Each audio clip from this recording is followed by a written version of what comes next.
Hello everyone friends. So today in this series of micro detailing of syllabus for geography, we will be looking at part 3. Okay. Previously we have already seen two parts. Okay. First with respect to the physical geography, second with respect to the physical geography of India. So in the prelims examination, what we see, the UPSC has defined a very short syllabus with respect to the geographical aspects of social, economical, political, geographical with respect to India. Now, if I want to understand this part here, if I want to understand the syllabus in a quite detailed manner, so I will not be able to analyze that what a syllabus is trying to convey me, that what I need to study and what I do not need to study. So to understand this aspect, we have detailed the syllabus and broke it down into several parts so that we can understand this syllabus of geography in quite detail. So to understand this syllabus, in the previously we have covered some parts. So today we'll be covering a very important part here, which is respective of economic and human. Therefore, the first part here we have the human geography.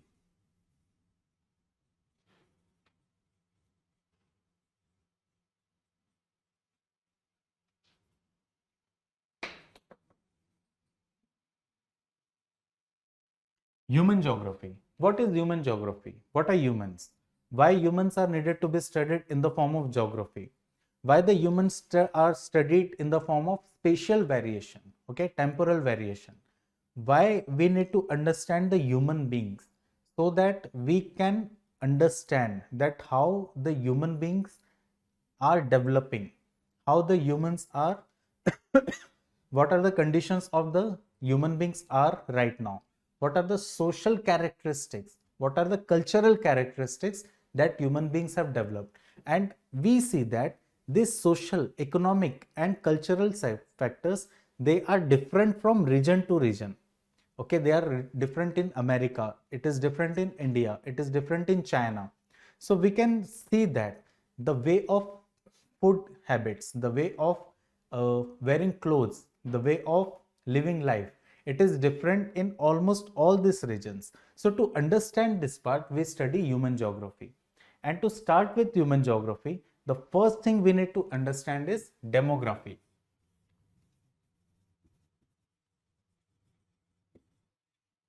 First thing we need to understand is demography.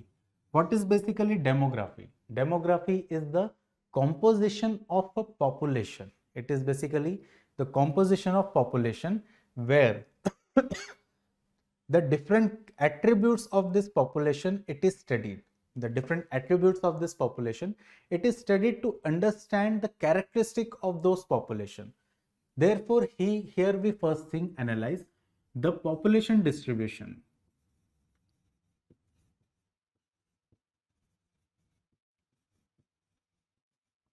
For example, if I want to analyze in India the population distribution in the region like the Great Indian Plain, from where the Ganga river is flowing, to the population which is situated in the Thar desert region. So I can find a varied characteristic in these two particular regions, that how the cultural factors, the economic factors, the social factors, okay. Then other part we see how the living conditions are different here, how the settlements are present here, what are the ways in which the water is used, how the water conservation techniques are being used. Therefore, we need to understand first thing is the population distribution which is present in different regions of India. Therefore, the second part here, it becomes very quite important, that is the factors affecting the population distribution.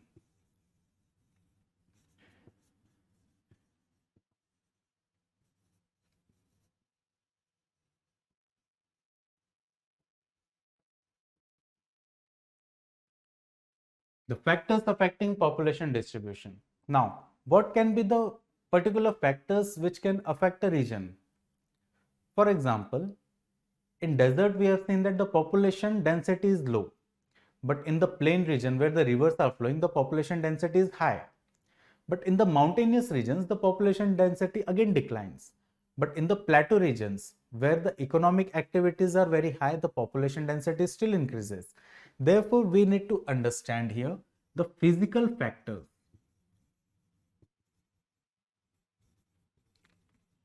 The physical factors which affect the distribution of population. Now, this is one thing, but we see that there are certain conditions which, with respect to which the people like to live in that particular community. There is some social norms, some social aspects which help in people to develop in quite good manner. Therefore, next thing we need to study here, the socio-cultural aspects.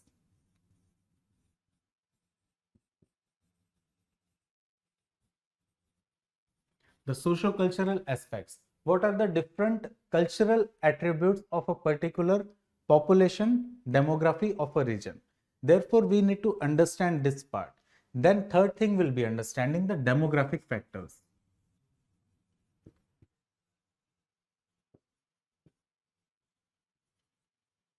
The demographic factors, like if I have a particular population, what is the characteristic of that population? What are the conditions which are favorable for this population to live here? What is the composition of this population which is engaged in different types of or different kinds of activities which is helping to develop that particular region or that particular country also? Therefore, we'll be understanding this part here in the demographic factors.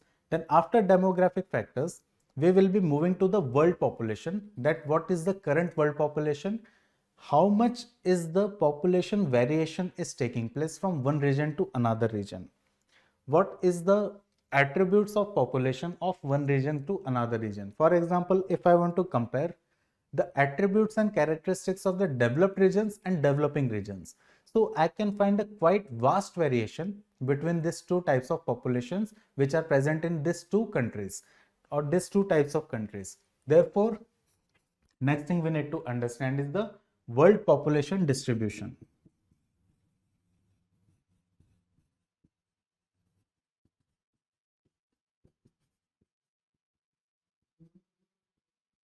The world population distribution.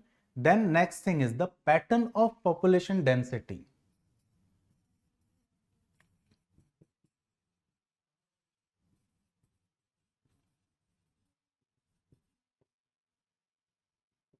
The pattern of population density. For example, if there is a river which is flowing through a region, there will be quite high probability that the agricultural activity and the availability of water, some kind of small industrial activity quite be prevalent in those regions, which will help us in understanding the pattern of population density in those regions. But these conditions, they will be starkly contrasted in the desert region or other regions of the world. Therefore, we'll be understanding this part also quite importantly. The next thing is the causes of rapid population rise.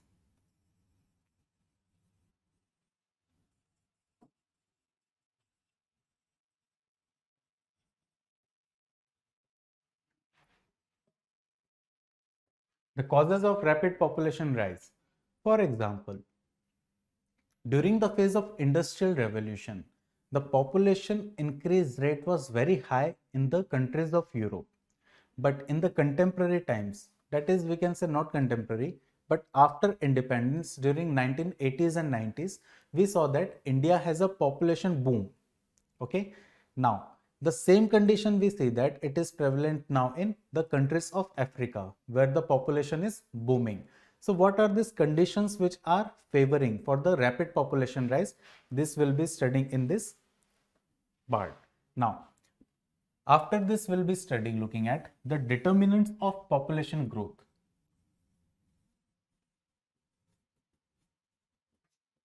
The determinants of population growth.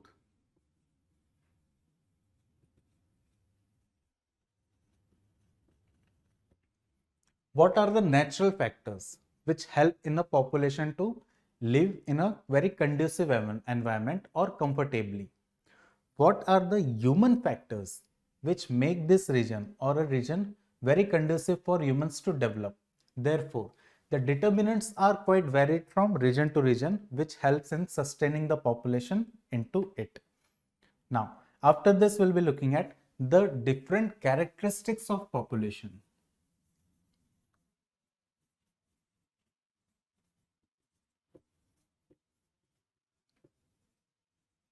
The different characteristics of population. Here we'll be looking at the different characteristics like the age composition. For example, in India, currently we have very high population composition of the young people, okay, the youths. Therefore, it becomes a very important characteristics to be studied. But in the countries like China and Japan, the population composition of the people who are elderly, it is quite high. Therefore, the characteristic of those countries, the policies of those countries are now getting defined likewise. Therefore, age composition.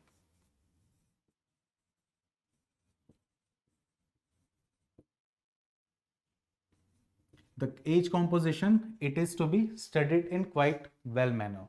Now, after studying the age composition, it can be represented through the population pyramid.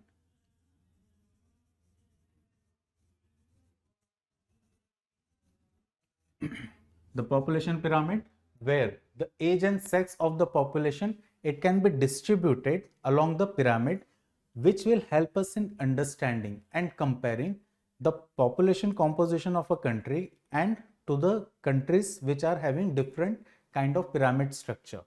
Now, after this, we'll be also studying the sex composition. For example, in India, the number of females per males, it is quite low. But in developed countries, we see that it is converse. The number of female population in those countries, in developed countries, it is quite high with respect to the male population. So why this thing has prevailed, why this condition is here, we will be understanding them in detail. Now, after this, we have next important thing, that is literacy. Literacy becomes one of the quite important part with respect to the studying of prelims examination, because the number of the literates, they are one of the basis for the development of a country. Therefore, literacy, it has to be studied in quite detail to understand that how the population is literate and how it can help in the development of a nation. Now, after the literacy, we will be understanding some of the important theories which will help us in understanding the growth of population, the way in which the population is growing. So there will be some theories on population. The theories on population. In quite some 100 years back or 150 years back, a scientist or a researcher, he is known as Malthus. So he has given a theory that the population, it will increase, but the increase of population, it will be very high compared to the growth of resources, which will result into the imbalance in the population and resource ratio, and it will cause the decline in population because of various factors like calamities, then short of resources, then wars, then we can also say the kind of political upheavals. It will result into the decline of population in an unnatural manner. Therefore, the first theory for our study, it becomes the Malthusian theory or theory of Malthus.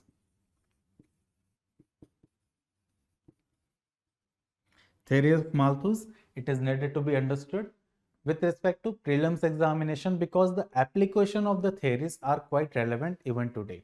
Then after Malthusian theory, the next theory is theory of Marx. The theory of Marx. Now, conversely to the Malthusian theory, Marx said that it is up to the humans that they can control their population, and they are not the factors, they are not the ones who had to rely on the unnatural things to control their population. So this theory was quite contrary to the theory of Malthus, and it was quite socialist theory. Now, after this theory, in the modern time, we see that there was a different theory which was called as the demographic transition theory.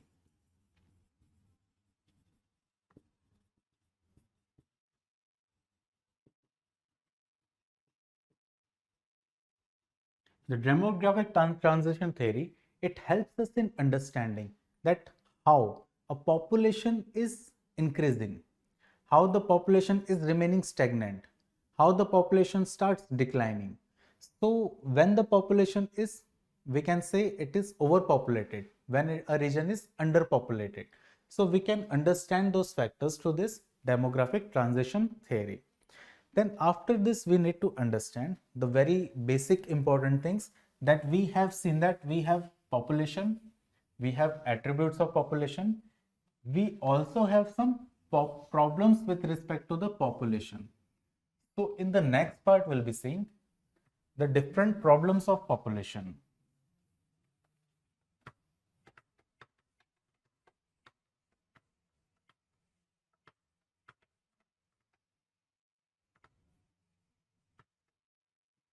The different problems of population.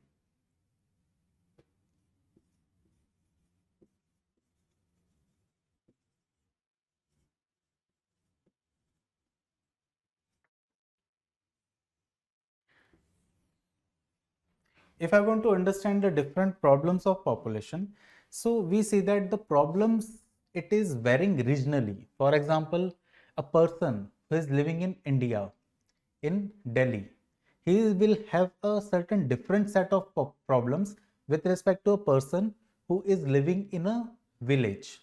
Okay, then a person who is living in an urban region in India, he will have some different set of problems which will be compared to the person who is living in Europe urban area. Therefore, we need to understand that what are the different problems of population which can vary from region to region. For example, the first problem here we have the problems of population in developed countries and developing countries.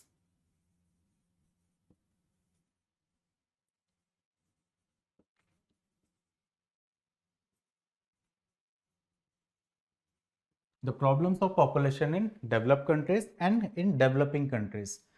We see that there is a stark contrast in the population policies and the problems which are present in these two different regions, which is classified under the developed countries and developing countries. We need to understand them in detail to understand the what are the welfare measures being taken to sustain, to provide a good quality of life, to provide a good standard of living to the elderly population or to the children of those region.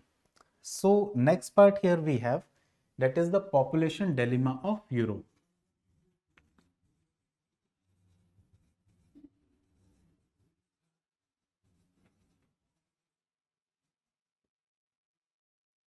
The population dilemma of Europe. In Europe, we see that we have in recent times, like past 10 to 15 years, we have seen that there is a consistent decline in population. Also in Japan, we have seen that there is consistent decline in population. So what are the factors which are resulting into such kind of issues, such kind of decline in population? Is this decline in population sustainable for these countries? So we need to understand those. After this, another major issue, that is the population policies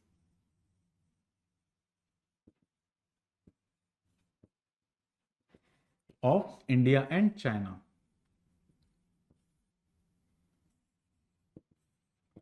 Okay, so we need to understand what are the different population policies which have diverted the, we can say, the growth of population in China. For example, China have for a long time one child policy, but currently this policy have been changed from one child to three child in contemporary times.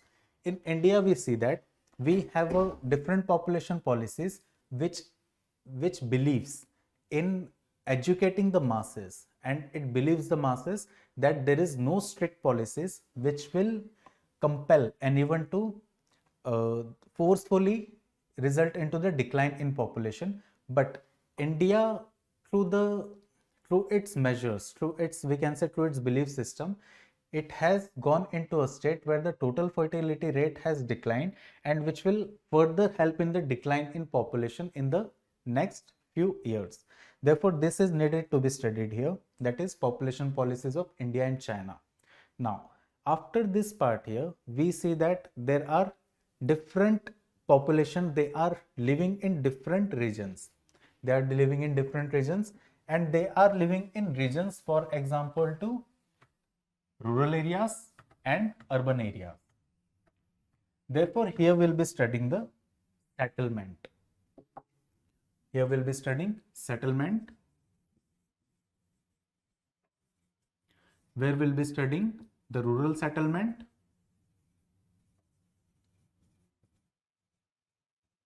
and in next part we'll be studying the urban settlement.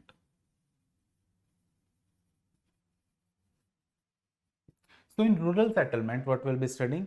We'll be studying the different kind of or different types of rural settlement. Types of rural settlement. For example, if you have visited a village, you can see that the village is very sparsely populated, and the houses, they are having quite high distance from each other. But if you visit another village, so there we see that the houses are closely compacted with each other. If we go to a river village, then we see that there is a linear kind of population settlement is taking place.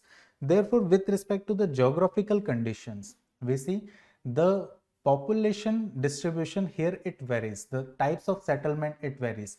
And because of which, because of the climatic variations also, there is different types of houses. There is different types of houses where this population live.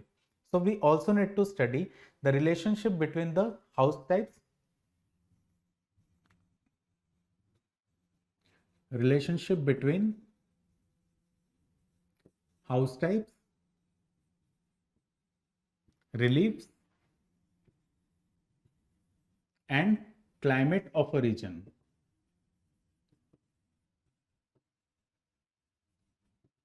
Basically, I am talking about the rural region. Therefore, these things have to be understand here. Now, after this, we see that according to a census, the number of population rise in the rural areas, it is quite high. Therefore, the youth population in rural areas, it is needed to be studied in quite detail. So this will help us in understanding the settlement in the rural areas. Okay. Now moving to the next part, we'll be going to the urbanization. We'll be moving to the urbanization.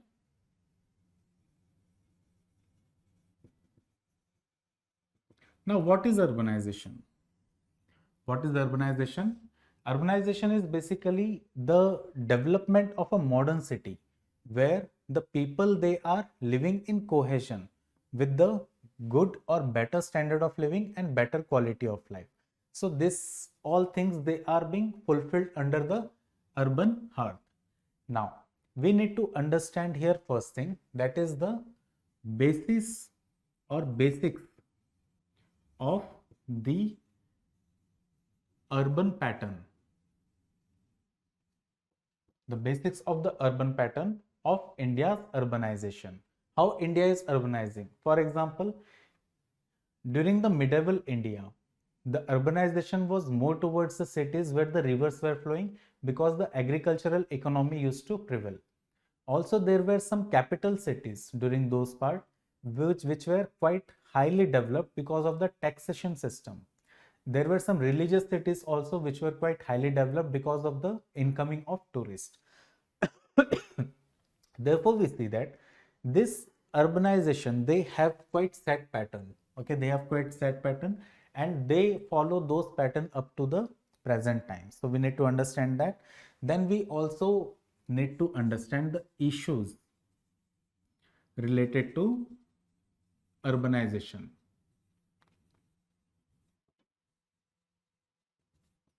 issues which are related to urbanization. There are various issues. For example, there is lack of water in an urban city. It is a problem. For example, Chennai, Delhi.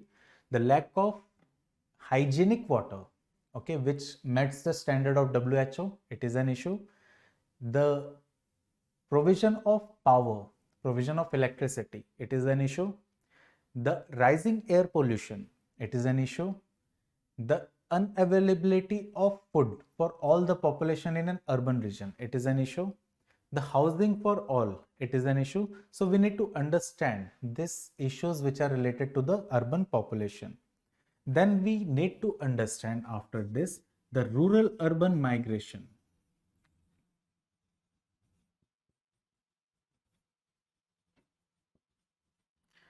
A person who is having who is living in a village, who is living in a rural area, is able to sustain himself and his family. But if he want to rise into the economic ladder, he will try to move to the region where the economic activity is quite highly engaged.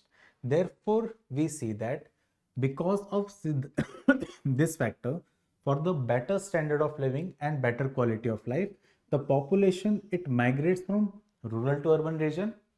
But after some conditions, for better quality of life and because of the, we can say, the various issues with urbanization, there is again migration of population from urban to rural region. Therefore, this two kind of migration it takes place to and fro throughout the world. It is taking place throughout the world for the better quality of life and better standard of living, which we need to understand in quite better manner. Then another issue with respect to, okay, then another issue with respect to the urbanization is the emergence of slums.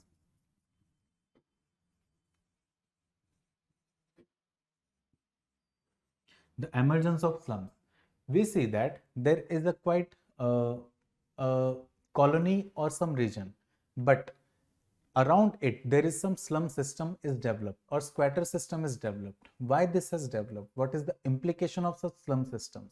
What are the political issues? What are the public financial issues? What are the administrative issues? We need to understand them in the emergence of slums in the urban areas. Then we see that there is also issues such as urban transport.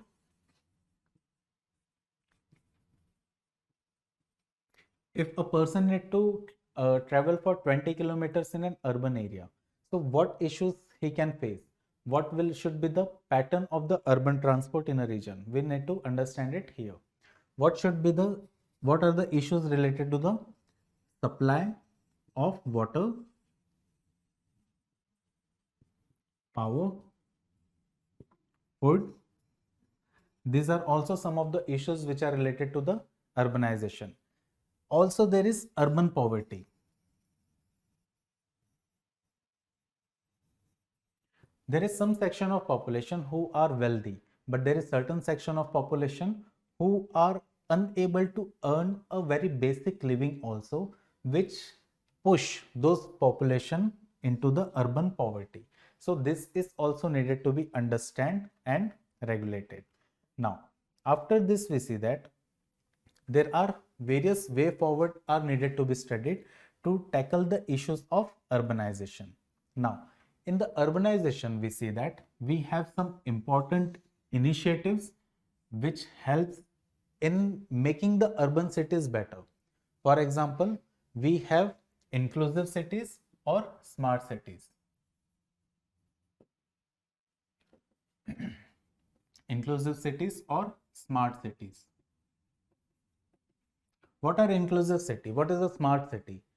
If a city it is capable to accommodate all the migrant population, all the population which is already living there with all the basic facilities like health, education, then power, food, employment. So such city will be able to be called as the inclusive cities, and where the population is enjoying their life with good quality.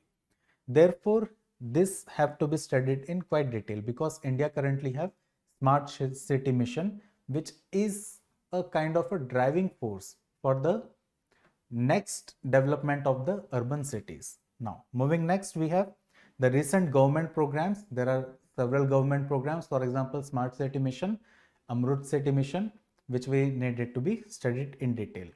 Now, after this, we have the migration and reverse migration, which we have already seen in this part, that what is migration and what is reverse migration. Then we also see that there is some issues which is resulting into the displacement of population.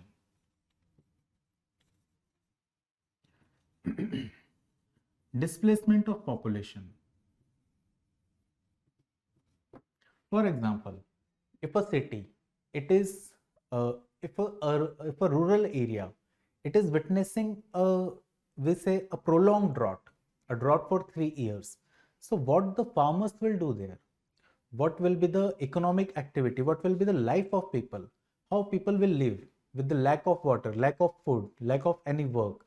So it results into the displacement of population. Not only this natural factor of drought, but also sometime because of the occurrences of cyclones, because of the occurrences of earthquakes, the people, they have to be displaced from one region to another region. So what are the implications of these things? How the people, they are affected, how they are impacted, their daily lives, it is impacted, it is distorted. So we need to understand that in the displacement of population, how this is taking place. Then for the displaced population, there is the importance of rehabilitation.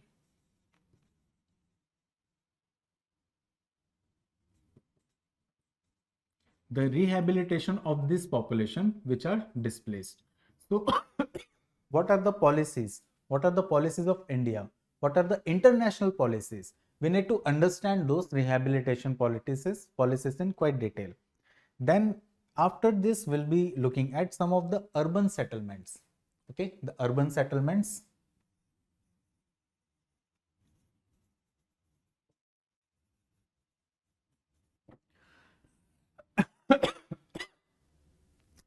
So in urban settlements, first thing we'll be studying is the types of urban settlement. For example, the city of Delhi, it is circular in nature. Okay, it is expanding in all the direction. But in the city of Mumbai, it is mostly coastal city. So it is expanding in two directions. Okay, that is northward and eastward. Therefore, we see that there are some factors which influence the development of city or the development of the region. Therefore, the types of urban settlement, it is needed to be studied. Then the urbanization process in India. The urbanization process in India, how the urbanization has taken place. After the advent of Europeans, how the different cities which were quite prominent in those times, they declined, and the cities which were having a strong hold of the Europeans, they started to flourish and they become the urban centers of today's time. For example, Mumbai, for example, Chennai, for example, Kolkata, okay, then New Delhi. So these were the cities which were developed morely in the time of advent of Europeans. This is needed to be studied. Then the morphology of urban settlement. The morphology of urban settlement, that what, in what ways the urban settlement or urban planning is taking place. So in this morphology, we will be studying in quite detail the town planning. The town planning, how the town is being planned, what are the factors which influence the planning of a town. Therefore, after this thing, we'll be understanding the settlements of the world, the different settlements of world.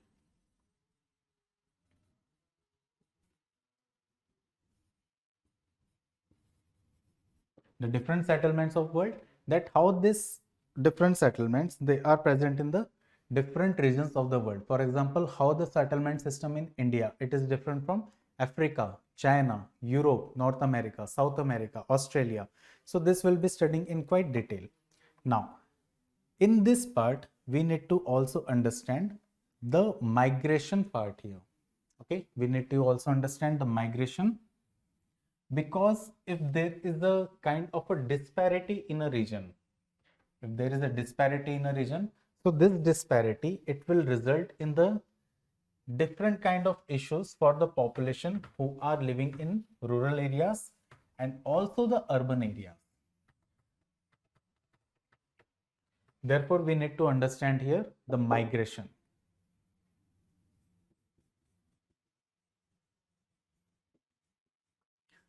For migration, we need to understand some very important basic things. First, we'll be starting with the what is the migration and what are the types of migration.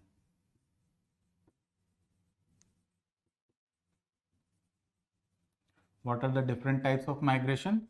In this different types of migration, what we'll be studying very mostly and very importantly, that is push and pull factors. What are the reasons for a region which attracts the population of another region? So it will come under the pull factors. But what are the reasons for a population for compelling it to go from one region to another region? It will become the push factors. So this will be studying in the push and pull factors. Then next thing we need to understand the immigration policy during the colonial period, the post-independence period and the post-liberalization period. Through this understanding, we can see that how the population has migrated from one region to another region and how they have developed and flourished in those regions. But not only this, we also need to understand the problems which were faced by the people who are living in different regions during this colonial time and post-colonial time. Now, with respect to this, we also need to see the internal migration. And we also need to understand the international migration. Okay, internal migration and international migration. How this migration is taking internally in India from city to city, from urban region to rural region, interstate migration, intrastate migration. Okay, so inter-district migration, intra-district migration, these factors have to be analyzed here. Then we also need to understand the international migration. The pull factors, the push factors, the force factors, they are needed to be understood in quite detail. Then after this, coming back to the urbanization part, we need to understand the functional classification of cities. How the cities are classified, how the cities are formed. So we'll be looking at the functional classification of cities.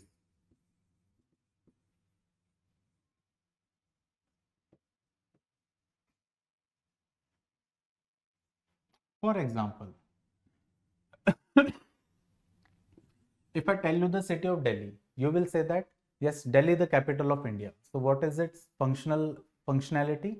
It is having a political uh, political importance. But if I'll tell you Mumbai, you will say it is economic capital. So what we see that the functionality of Mumbai, it is economy. If I say you Badrinath Kedarnath, so what is its functionality? It is religious place. Okay, so functionality is religiosity. So through this understanding, we can differentiate between the different functions of cities and different aspects or different interrelated functions which are performed by a city here.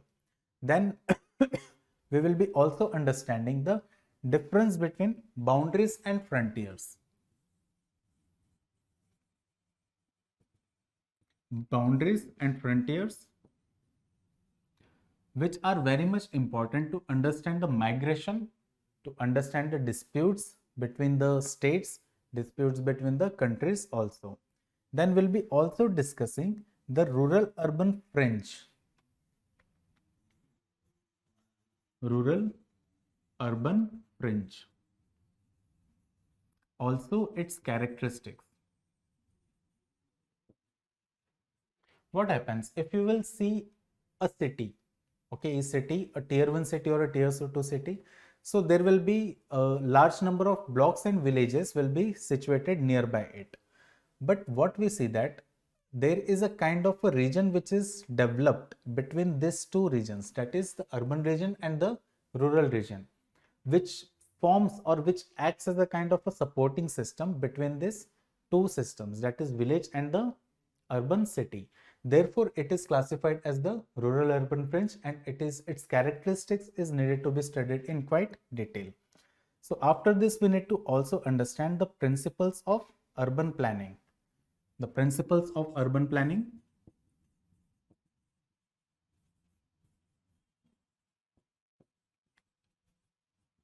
What are the different principles which are being utilized for the urban planning?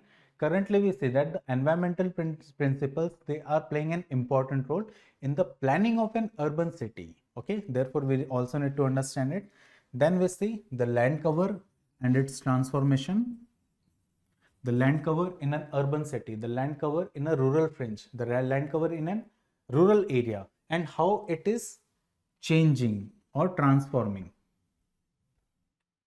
How it is transforming.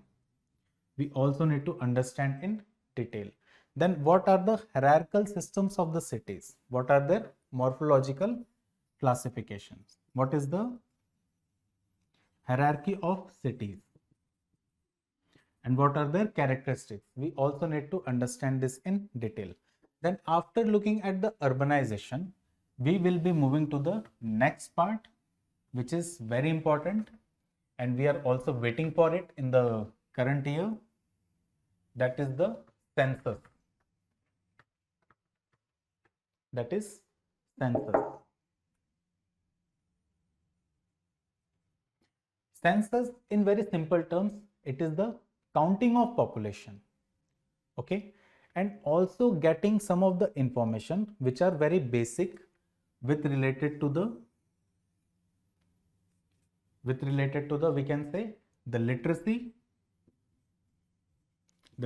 of the population or an individual, the we can say the sex ratio of a family,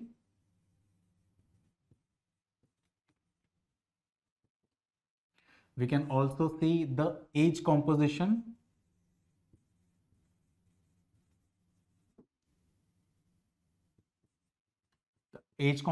of a region. Okay, so this is also needed to be studied. The old age, the adults, children. If we see that the old age and the children, they comes under the dependent population, and the adults, they are basically independent. Therefore, we can understand this one also. Then what is the population density? What is the population density? The number of people who are living in a particular area or a particular region. Then we say that what is the population growth of those city?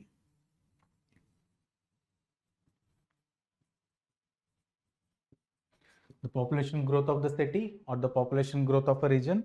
Then it will help us in understanding the various analysis with respect to it. Analysis with respect to the census report and how this census report can be interpreted. So there is another thing which also needed to be understood, that is caste based census. Currently we see that the states are looking forward to make a caste based census so that the sections of society, they are provided with welfare measures for their better development. So this part here we see that it is more for the human geography, and it helps us in understanding that what are the different human geographical features, and this is with respect to the micro detailing of syllabus with respect to geography, and that is part 3. So friends, please provide in the comment box how did you like this session, and thank you very much. Meet you in the next session.